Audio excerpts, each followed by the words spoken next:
So, you know, bees are an important part of keeping our environment in balance, but in just the last few years, 1/3 of the bee population in the U.S. has disappeared. Now, scientists are trying to figure out how to save them. Alexa Liacco shows us how a dog could be part of the answer.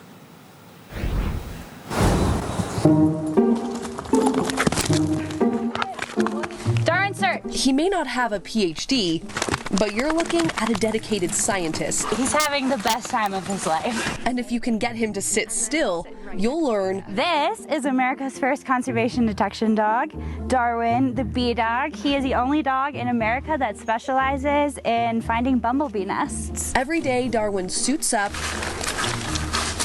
Here, goggles. And he and his owner, researcher Jacqueline Staub, look for underground bee nests in the mountains of Colorado. There is nothing like an alpine meadow in the middle of the summer, just covered in wildflowers. Like, this place is just a dream to work. Her beautiful office abuzz with information only Darwin can uncover. Not a lot is known about bumblebee nesting because they're so hard to find. And basically the only way you can find an exact location of a bumblebee nest is just serendipitously stumbling upon one, or detection dogs, which is why he's so important. Darwin sniffs out the material the nests are made of, giving his signature point when he's found his target. Good boy! He's fetching data Jacqueline and her team from Appalachian State University in North Carolina never dreamed they could find. Bombus incognitus.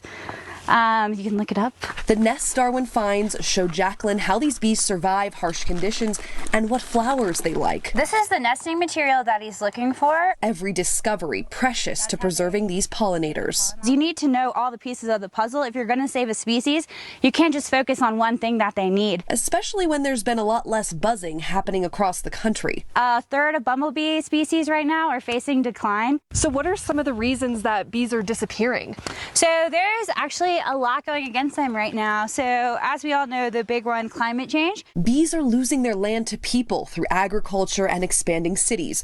But without these bees, one study found the crops they pollinate, like cherries, blueberries, apples, and watermelon, could struggle to survive. Losing bees creates a trickle-down effect. Without bees pollinating the plants, we lose plant diversity. Without plants, we lose the animals. And suddenly, this entire ecosystem looks completely different. There's going to be a wide range of ecological consequences. So that's why Jacqueline wanders the woods for hours each day, looking for tiny holes in the earth.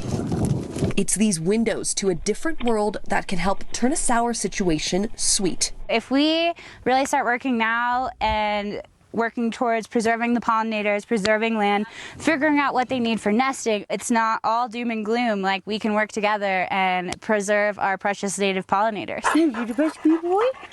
Yeah. Especially with man's best friend lending a helping paw. I'm Alexa Liacco reporting.